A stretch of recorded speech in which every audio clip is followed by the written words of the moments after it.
Ladies and gentlemen, thank you for staying here with us at SGCF Academy Live 2022. Our final panel for today is Propel with Transformational Leadership. Kickstart your transformation as a leader in the industry.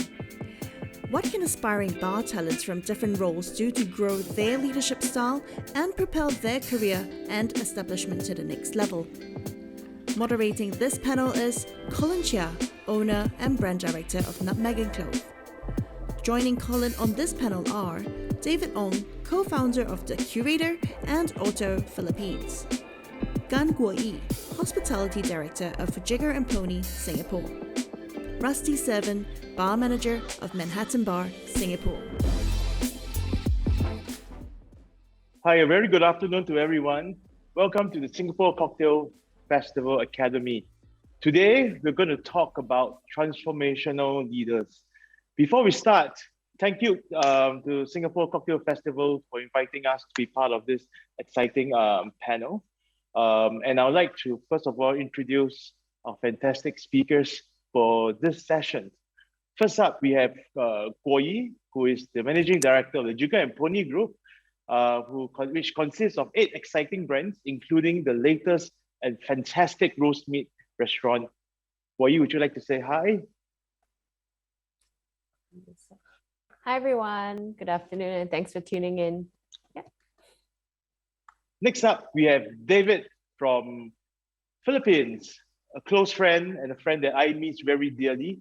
So David is the owner of Auto and the most exciting and the most successful cocktail bar in the whole of Philippines for the past 8 years. So David, good to see you again. Would you like to say hi to all of us who miss you so much? Hi everyone, thank you for having me. I'm excited to be here with you as well as my co-panelists who are all good friends. Next, we have Rusty Cerven, who is the bar manager of arguably the most successful cocktail bar and hotel bar in Singapore, Manhattan. Well, thank you, Colin. Say something. Thank you, Colin. I'm really honored to be here among all of you guys and just talking a bit of knowledge and know-how, what we do and how we do it in our operation and day-to-day basis. And last but not least, my name is Colin, and I'm the co-owner of a few bars in Singapore, one of them being Nutmeg and Clove. I will be the moderator for today, which means I'll be asking some tough questions as we want to get the best insights from these expert speakers this afternoon. Next, to share on what we'll be talking about today.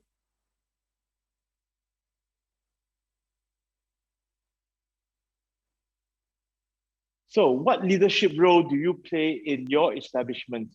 So for everyone who's tuning in now, it'd be great to understand what kind of role you play in your own restaurants, bars, or hotels, so that we have the right gauge of who we are speaking to. Okay, so we're going to start with the session. Transformational leaders. What do we understand by that? Now, having been in the industry for close to 30 years, it's important for us to understand that leaders back then is very different from today. We have a wide spectrum of different genre of bars and restaurants. We are more diversified than 10 years ago, let alone 30 years ago. So the first question that I would like to ask, and I would like to start with Guo-yi first. How would you define a transformational leader? Thanks, Colin. So a transformational leader, I think this to me actually, as a leader, number one, I think it's most important to always be positive and also be energetic so that you can inspire and motivate your team towards a common goal. But being a transformational leader for me is an additional step of being able to identify future challenges that yourself, an industry, or your workplace may face, and also be able to come up with innovative solutions that you can then bring along your team together to navigate through these challenges successfully.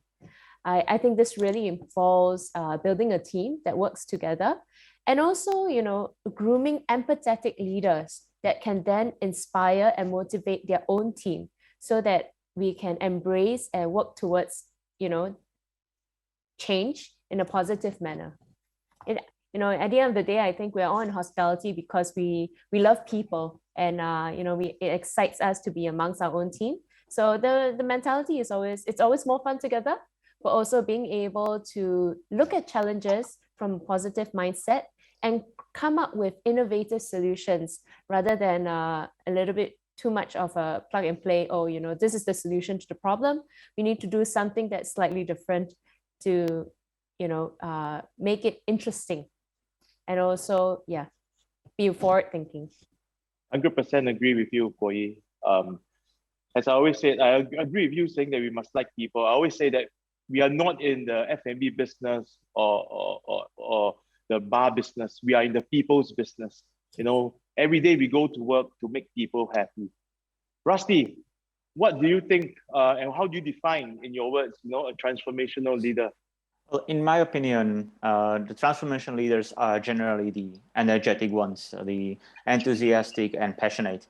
Not only these leaders are concerned and involved in the process, but they are also focused on helping every member of the group succeed as well. Instead of constant micromanaging and the dictating, these leaders have to stimulate and inspire the followers, right? It's to achieve the extraordinary outcomes in the process, and at the same time develop their own leadership capacities. I think we as the leaders, as the transformational leaders, we should help followers to grow and develop into the leaders by themselves, by responding the individual followers' needs, by empowering their make their own decisions. I think it's crucial to be constantly providing this stimulation and then positive feedback, as Koi said, for the good performance, and leading by example, and helping employees to kind of feel like they are making the contribution towards the goals rather than just fulfilling the certain tasks given to them. Fantastic. Leading by example, something which is really important, and always sparing a thought for our employees, for our team members, making sure that they are in a good place at all times. How about you, David? Yeah, so you guys said everything. Basically, it is a people's business. But to me, a transformational leader must have certain qualities. Like the first one is to not only have the best interest of the concept, but the team as well. And we need to earn the respect of his or her colleagues as a result of leading by example, like everyone mentioned. And ultimately, like to me, we need to make our colleagues better by mentoring them and by creating opportunities for them. So by doing this, I really do think that the team's camaraderie is built by lifting each other up, the culture of which would be infectious, not only among colleagues, but the community as well. Like when people walk in the door and they feel that the team is happy, they too are happy. Like I remember a close friend of all of ours, Ueno-san, always says like, guests are like mirrors, or bartenders are like mirrors rather. Like we reflect whatever is seen in front of us, whether that's our colleagues or guests and whatnot. And I think this all just adds to everything, the whole experience. 100% agree, and agree that whatever Ueno-san says, he's always right. All right, moving on to our next question. As leaders, we play different roles all the time. We wear different caps on different days. There's a lot of things to handle. The question is, and this is going to start with Koi again, how can we become transformational leaders in the different roles we play? And how tough is it? And how can we adapt to it at all times and, do a great job? Yeah, thanks, Colin. So, for me personally, my role day to day at Jigger and Pony is actually as managing director. I generally take care of hospitality and operations, and it's 10 years for us this year. And in our 10 years, we look at having 8 different brands and venues. So we have quite a large team, and I think the first thing I have to realize is I can't do it alone. and rely on our team. But what I see as my role and how I can support our team through transformational, being a transformational leader or being an innovative leader is actually really to work alongside them. So I catch up with our team to gather input and feedback with them on what their day-to-day challenges are. For most of you who know me, I also do shifts alongside our team to understand these challenges. And my role is actually to see how I can make investments or can make changes, whether it is to infrastructure, to training, to technology, to help our team achieve and do well in their job better every day. By pushing the team to adopt a growth mindset, to accepting that we should not be doing things the same way we have always been doing, but instead looking at ways we can do things innovatively and a little bit differently from yesterday to be better. I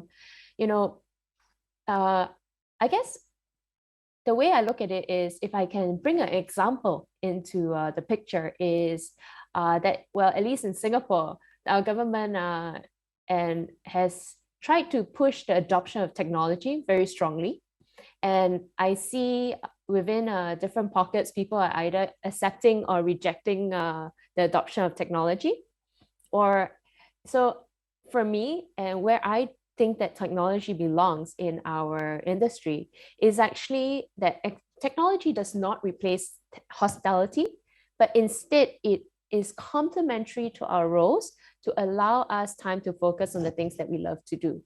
So for example, how we adopted technology to better enhance the experience at Jigger and Pony is actually in 2021. We did a reservation systems overhaul onto a new platform that allows us to control the guest experience from the moment they seek us out to make a reservation to the point of when they leave, to drop us feedback on how the experience was in order to allow us to control the customer experience. So this is an example of technology not getting in the way of hospitality. And my job as a leader actually in the company, just a leader, is to help our team identify pockets of technology that would be suitable for our brand to allow them to do their job well and build a relationship with the guests, but also at the same time control what we stand to do, which is hospitality. We don't want to let technology take over the personal interactions with the guests. Yeah, I like your point, Koi, about a couple of points that I like to highlight. That we all know that you do shift and you really blend in with the team on some nights at different venues, and I think that is really important because it allows leaders to understand the struggles that your team face, or what is working well and what is working not well. And for you to make changes if necessary. As a transformational leader, I think these days, most important, we need to embrace change and, let go of the stubbornness. If things doesn't work and you embrace it, you encounter it firsthand, it's important for us to change it immediately. Just like, technology helping your team do a better job. I really like that. Your reservation system, I must say, is top class. I get an email from Giovanni the day after I visit Jigger and Pony asking how am I, blah, blah, blah. And I always had a great time. I can't remember how I get home, which means a good night. Right? Thanks, Colin. Yeah. And over to you, Rusty. We all know that working in the hotel is probably one of the most challenging jobs. I started working in the hotel like 25 years ago, and there's a lot of red tapes here and there. You can't do this. There's so many levels. There's a purchaser, there is a procurement, there's your F&B director, there's your GM. But Manhattan has gone from strength to strength, showing that a 5-star hotel can still have phenomenal experience in the cocktail bar culture that we need to be creative. So how do you do it, Rusty? How do you do all the different roles that you play, managing different people? in your daily working schedule? I think it's most important is to have that common understanding and just to find a common ground with all the networks and all the levels of the management from the bottom all the way to the top. And the first things what I have to highlight, and we just mentioned it over several times, is the lead by example. In other words, is to become the role model, right? We must use that report to both sides, to kind of having the understanding of the goals and targets of the higher management, and then kind of having the empathy to be able to engage with the team regardless on their position, and to be able to maintain the open communication so we hear out each and every person in our team. And this is kind of how we're able to achieve the goal, because we need to have the understanding to be adaptable to the changes and every challenge in a positive way. Most of the traditional leaders stay operating by guidebook and treat everyone the same way. Although it can be seen as a fair practice, it can really turn impersonal and lose the connection with some of the members in the long run. And what I see, for example, in our hotel, it's everyone is treated a little bit differently and a little bit on that kind of the target, what they want to achieve, and how they respond to us. And we kind of know how to adapt, and in a bigger picture, we can build a stronger team and more versatile team, what has different duties and little bit different visions, and then we connect it together for kind of the bigger picture. Fantastic. Totally agree, Rusty. So I'm going to take a break here, just a 10-second break, to encourage everyone who is tuning in to share with us any questions that you have, and we will definitely answer them, or as many of them as we can at the end of this session. Now, the next question is critical moments in our career, all right? As leaders, I always say, there will be certain moments in life where it changed your way of thinking. For me, personally, something happened like, I think 15, 18 years ago when I was managing a bar, where one day when I went to work, it was New Year's Eve, Chinese New Year Eve. I was the only one who turned up for work. And my team resigned on that day. And that hit me hard. That was the day where I know that we need to change, or I need to change my way of managing and not follow my manager's way of managing, and pivotal moments like that makes a difference to our career, So I'm going to start with David for this, right?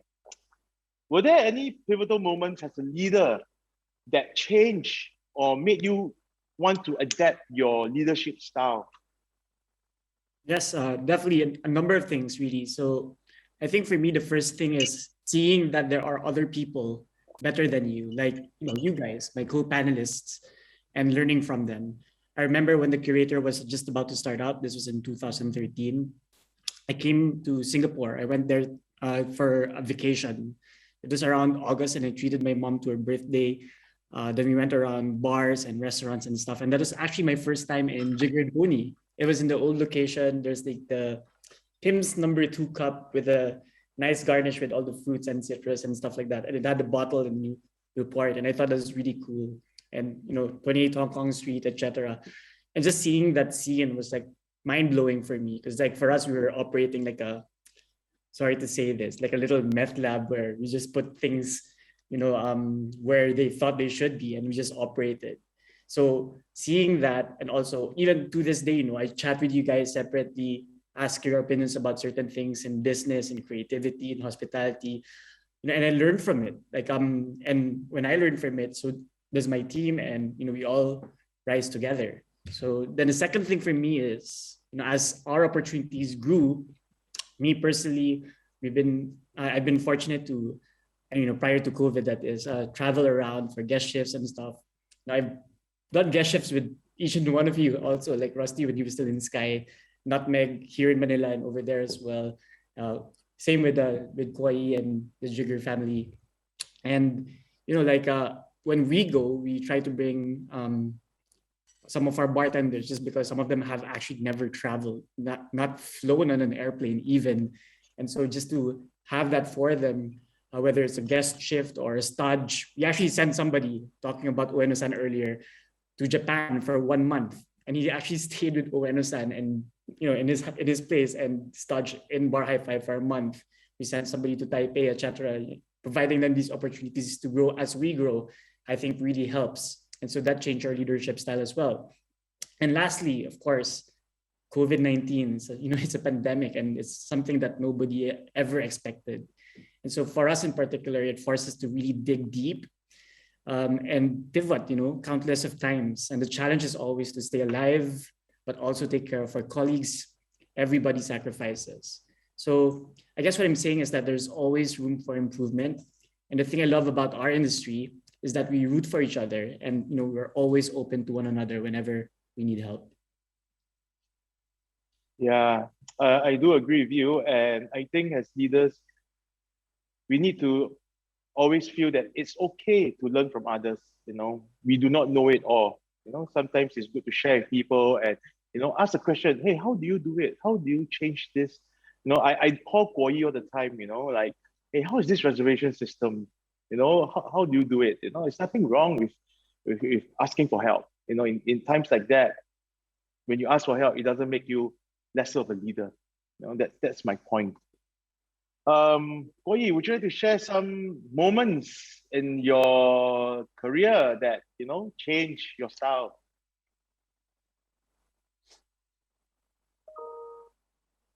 Yeah, Colin. Actually, I think one of the things you mentioned earlier about I can't just be the manager that I was shown, which is I mimic the management style of my previous manager.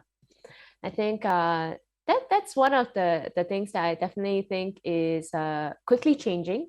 Also, as generational, all of us want to be treated a little bit differently. Management styles also need to change. So I think a good leader actually is one who has a character trait where they really can appreciate the strengths and also the contribution of each team member that they have. Whether or not this person is new to the industry or somebody that comes in with experience, and this leader always keeps an open mind and is open to change. I think this is the most important trait of a good leader. Why do I say that? Well, when I started Jigger Pony just 10 years ago, to be honest, I had working experience, especially in hospitality, my 6 years in SQ. However, I've actually never been a manager. And I think that was a big change for me, understanding what it meant to be a good manager, a good leader, and what it meant to hold your team together. And I think how a pivotal moment for me would be that when everybody mentions that Guoyi is always at the venue. So the feedback that I get is that I'm a micromanager. And how do you take that feedback and you change your management style to one that then evolves to show trust in your team, to be able to listen. And these days some of our team might even say, oh, I haven't seen you in a while, but I know that they are doing well. And how can I keep the connection with them without overriding their power at service? Meaning, for example, when I go to service, my managers are still in charge. The team don't come to me and ask me, can I do this? Can I do that? It's always you should seek the advice of your manager, the manager on duty, instead of coming to me and asking, because we have a manager in charge and this person should own that responsibility. So I think that's one of the feedbacks that over time I adapted my management style as well in order to fit into number one, the growth of our organization, that, hey, we are no longer a one outlet venue, which means that we need multiple leaders, and leaders need to be trusted and given empowerment. And number two also is then also to understand how you adapt yourself to be able to work with different people in your team. As a leader, I must understand that not everybody works the same way, and I have to be able to adapt myself in order to work well with the different people in our team. When I say this, I also cite a very interesting experience that I had just this Friday. I was actually working at Jigger Pony, managing the reservations to see how things are going, and also, just to test the new format. And at peak hour, I was picking up the calls, and there were guests saying like, oh, I know Giovanni, I know Uno, I know Selena, you must get me a table. And it was actually at that moment I felt a lot of I felt so proud of our team, because it showed me the growth and the ownership in the relationships they have with their guests. And I think also this was a moment where I realized that, the change that I have made is great, because the change I made for myself actually helped our team grow Totally into agree. new roles. Yeah. Totally agree. So I think, yeah. I see a small win when my staff don't ask me questions and they ask my managers for permission to go on leave. That's for me, it's a good win. All right, we're going to move on to the final question. We're going to start with Rusty. Will you share with us in a two-liner what insights you have of your leadership that has changed your establishment, which means has changed Manhattan? What little things that you have done in your leadership style that you think has made a difference to Manhattan on the whole?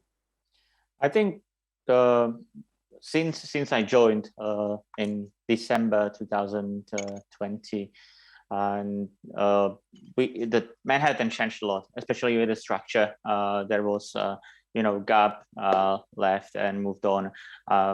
Few bartenders moved on, and head bartender Sophia moved on as well. And first, a lot kind of like our colleagues, what they remained there, they were scared. Of course, it's a big challenge, big change, and no one knows how to react in the first place. And what I've tried to do is kind of try to give them the motivation, try to show them the changes as the opportunity rather than challenges, or rather than some problems. And of course, it's when I joined, many people were there for a countless amount of the years, let's say about 6 or 7 years. And sometimes it's actually good to revamp it a bit, and because in one way everyone had very solid and stable position, but no one moved up and down or left and right for a big amount of the time, and there was kind of like loss of the motivation why they actually do it. It was kind of like more automatic response, whatever, like a daily basis, coming to work and do exactly the same things. So actually the breaking that structure or literally seeing it, breaking it, it gave us the opportunity to develop the more junior staff and the younger people to actually take up these responsibilities and take up new challenges and bring them up on that managerial position. And what I've seen now, for example, the same people what they've been there before on the mid-level managerial position, they were not confident enough, and now how they grew up through that 1 year, it's just absolutely incredible success, and how they actually taking up with the responsibilities and training new staff and showing them the way how they were doing it. That's for me shows one of the biggest success, when I can see how people can be developing and how they are kind of progressing on their own managerial way. Fantastic. David, it must have been a very weird 2 years for you, really tough 2 years for you. What changes have you made, in terms of your leadership style in the past 2 to 3 years, that you think affected your establishment in a good way, in fact, show positive impact to Curator, Auto, so on and so forth? Well, I think the fact that we're still alive just means that we're doing something right. So I think first would have to be how we literally help transform lives by mentoring and providing opportunities to our colleagues. I think what a lot of people don't realize is that Manila, the Philippines, we're a very third world country. When I say this, people here like are, some like a lot of like people in the service industry and let's say retail earn less than 15 Singaporean dollars a day, which is ridiculous. Like, how can you feed a family of 3, right? So just to give an example, like we have this guy that we hired in my other company called EDSA Beverage Design Group. His name's Tata. And we hired him as a janitor. Then eventually he moved up to help out in the kitchen where we were serving some food. But we had to fire him just because we let go of that program. Then we hired him like in Auto, where he was supposed to help on the kitchen, but he was not allowed to cook. So he became a dishwasher and an all-arounder. Then we said, hey, look, we're going to train you, but you're going to have to start from the bottom. And he didn't speak a word of English. So it's like, okay, so he did that. He was our MVP because he was doing all of our prep. Much like Uncle from Manhattan, like I think for the last decade, like it's the same guy who does all the prep. He used that level for us. And then now he can bartend, and he's bought himself a nice motorcycle, new kicks every now and then, brings his family to vacations because of this opportunity that we have been able to provide for him, but also because of his own hard work, right? And then I think second is how close our teams are.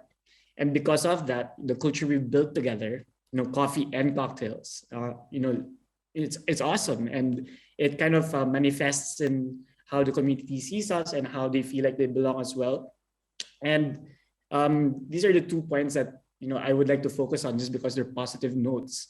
So again, we're in the belief that we should never rest in our laurels and we should strive to be better every day. And we can only be successful if we listen to one another and ask for help. Yeah. So that's my opinion. Fantastic. I remember Tata, legend. Absolute legend. Yeah. So it's come to an end of our session. I think we overrun by quite a bit. The organizers are going to kill me, apparently. So I think the last 30-40 minutes has been a fantastic learning session for me. Especially, I've heard a lot of things. I've written down a lot of notes, and it's always good to learn new things and learn from what my friends are sharing. So we're going to bring out the cloud, to see what leadership role do you play at your establishment so that you can understand who have been listening. So there is definitely marketing managers. Oh, good to have marketing people here. Marketing managers, owners, head bartender, bar manager. So thank you for tuning in. Fantastic. Next part is our Q&A, questions and answers. Please ask tough questions. That is not my fault anymore. It's your fault, right? So we got a first question coming in. Let me see. Oh, who do you think is your model leader, which is your role model? So you got to name someone. And what style of his or her leadership you like best about that person? I'm going to start with David. Who is your role model leader? I think I know who.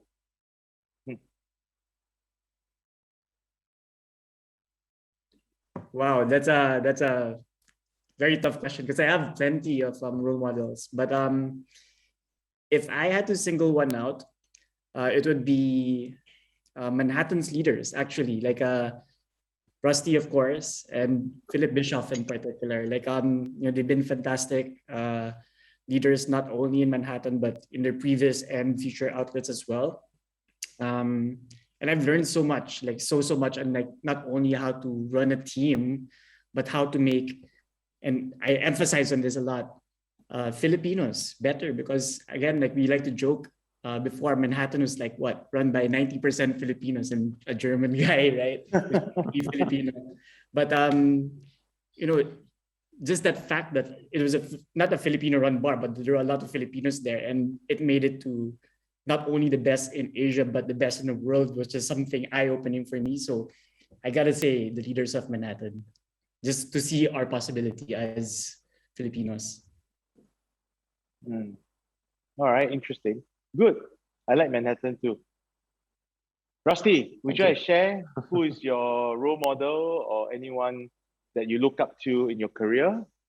I mean, it's really hard to answer or select to only one person, because there is each leader has a certain abilities, right, and certain qualities what you can learn from. I would say I can learn from you, Colin, as well a lot. You know how to open up in many places, especially on these kind of strategic times, or GOI as well. I would say if I would highlight one and a currently, I would definitely would highlight our general manager of region, Oscar Postma, because since I had a first interview with him, it was kind of like the instant click when we literally kind of like get on the same line, and just kind of the same wave, and started to understand each other. What was the goal, what New Manhattan wanted to achieve, and what was my goal, and how we're gonna make it happen. And regardless of the let's say highest position in the hotel besides the owners, Oscar is always the one on the ground coming to say hi to each and every person each and every day, and just to make sure you are heard and you are seen, and you are acknowledged.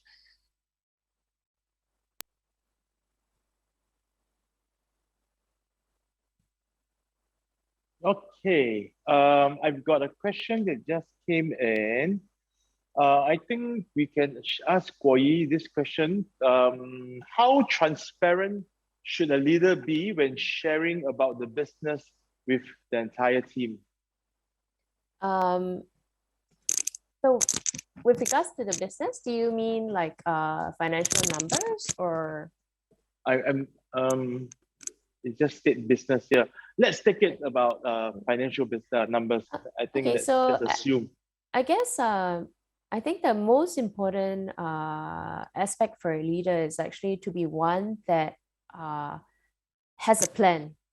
So if I can cite an example that happened to us at Jigger and Pony, was actually in 2018 when we were still in the midst of building Jigger and Pony.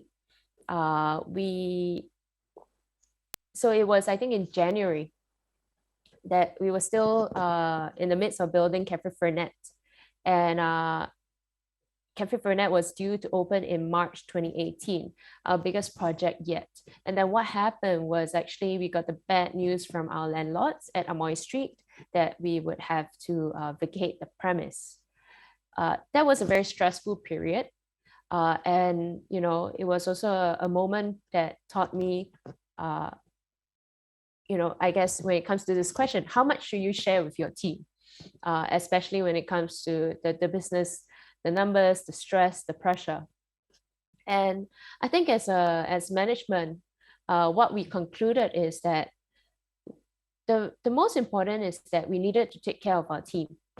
We look at our team and we looked at we need to take care of them, which meant that we need to make sure that they feel secure also, that they know that we're going to take care of them. So in this sense, actually, we chose to keep the information to us private until we came up with a game plan.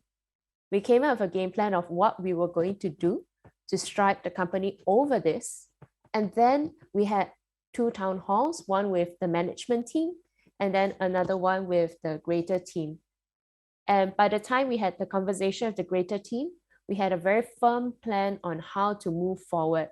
And I think at that point of time, the team also knew that this is happening to us, but no problems. There is a plan and we are going to be okay. So I think as a leader, it's not so much on how much information you need to share. Eventually, we share all the information, but it's the timing of which you share your information that is really important as a leader. You need to be able to understand how your team will receive this news and what is the best way to make sure that they feel that you are in control and you have a plan for the company and for them. I hope this answers the question, Colin.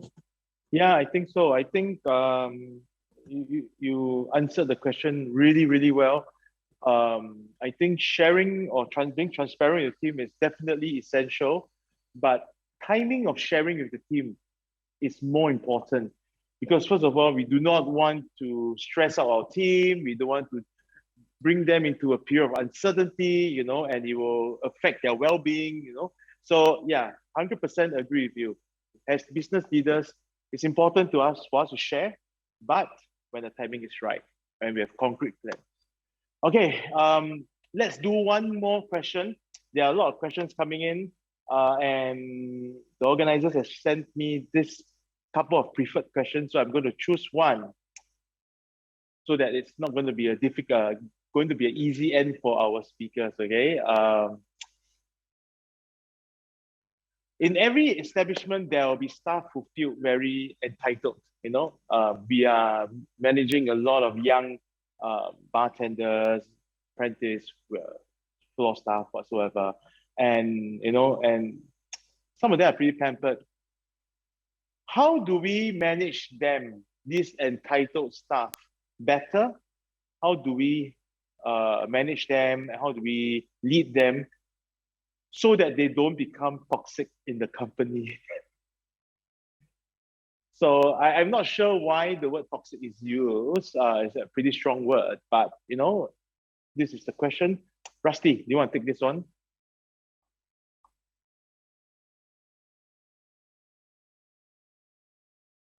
Okay, I think now everyone hears me. So I don't really know how to exactly answer for this because at the moment I have a very humble team. There is no one feeling very entitled, and everyone is doing their best for the goods of the team. But I would say there is always someone who feels a little bit that way as a general, all right? And I think it's the most important to have the understanding why they feel like that, and try to get in their shoes if they feel they have the quality to fulfill the role, what they aiming to, and then maybe just try to give them a certain responsibilities. And if they don't perform or if they don't fulfill the responsibilities, then you kind of can come back to them like, well, you are not ready yet for the certain task or certain positions, without hurting their feelings, because you literally have the proof they are not able to provide it. So I think that would be the possible kind of steps from my side. How would I react to that? But at the moment, as I said, like, I don't have anyone like that, so I'm very lucky to that, and very humbled. And then probably someone else might help with this question in a better way. Unfortunately, that is all the time we have for today. Thank you to Boyi, Rusty, David for being part of this panel. Thank you to Singapore Cocktail Festival for arranging this fantastic academy. I think today has been a fantastic day in terms of learnings and getting to see old friends again. So on behalf of everyone on this panelists and Singapore Cocktail Festival, stay safe, stay strong. And for those celebrating Chinese New Year, in fact, all of you should celebrate Chinese New Year. 恭喜發財. Ciao. Thank you everyone.